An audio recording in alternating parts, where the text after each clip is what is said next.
मुख्यमंत्री पद के चेहरे को लेकर शिवसेना उद्धव बालासाहेब ठाकरे प्रमुख उद्धव ठाकरे ने चेहरा घोषित करने की मांग की थी, लेकिन महाविकास आघाड़ी की शरद पवार गुट और कांग्रेस ने उद्धव ठाकरे की मांग को सिरे से खारिज कर दिया, जिस पर भाजपा नेता नीलेश राणे ने उद्धव ठाकरे पर हमला बोला। राणे ने कहा कि महाविकास आघाड़ी में उद्धव ठाकरे की कीमत अब शून्य है।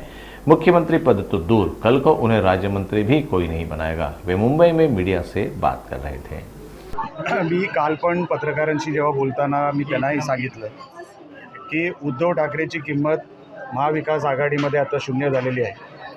मुख्यमंत्री पद तर लांबच राहू दे, त्यांना उद्या साधा राज्यमंत्री पण करणार नाही, सत्ता तर येणं ही लांबची गोष्ट आहे।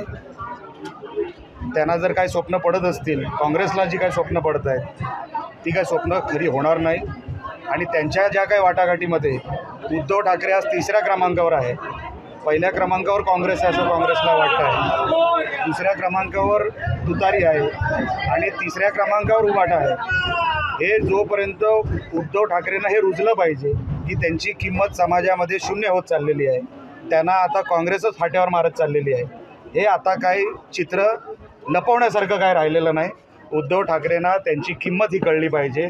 आणि हे फक्त कुठे सांगलीला होतं आहे म्हणून कशाला, उद्या मुंबईमध्ये जरी झाली ना तरी यांना खुर्ची नाही। अगोदर कशा मोठ्या त्या गुबगुबीत खुर्च्या असायच्या, आता प्लास्टिक चेअरवर बसायची अवस्था आली आहे उद्धव ठाकरेंची। ही अवस्था अजून वाईट होणार। ते जसे बारीक होत चालले ना तसे त्यांच्या खुर्च्या बारीक होत चालल्या। हे अभिनंदन आहे।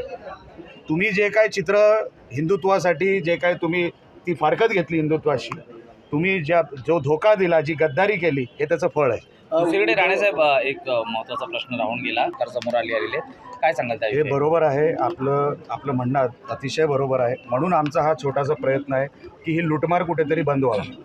हे जे प्रायव्हेटवाले आहेत हे अतिशय स्वतःला शाणे समजायला लागलेले आहेत, यांना एकदा त्यांची जागा दाखवावी लागेल।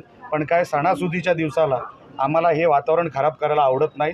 एकदा होऊन जाऊ दे आणि नंतर आपला सण एकदा झाल्यानंतर त्यांना किती रेट वाढवायचे आणि कशी लुटमार करायची आम्हालाही बघायचं आहे, पण त्यांचा बंदोबस्त आम्ही करणार। तोंडाला येईल ते रेट सांगितले जात आहेत, 1200 फाईव्ह स्टारचे रेट, 5 स्टारचे रेट। मला माहिती आहे तुमचं म्हणणं बरोबर आहे, पण सणाच्या तोंडावर 7 तारखेला गणेश उत्सव म्हणजे आपला गणपती येतोय आणि तोंडावर आम्हाला हे सगळं करायचं नाही, पण त्यांना योग्य त्या भाषेत आम्ही त्यांना सांगणार। शिल्पकार आपल्याला अखेर अटक झालेले आहेत, यावरून संजय राऊत टीका करतात की आपल्याला कोणीच वाचू शकलं नाही, गॉडफादर देखील वाचू शकला नाही। बघा, लुकआउट सर्क्युलर जेव्हापासून आरोप झाले तेव्हापासून LOC हा जाहीर झालेला आहे आणि 10 दिवसानंतर आपटे भेटला म्हणजे पोलीस लुकआउटवर होतेच ना। सर्क्युलर कधी निघाला आहे?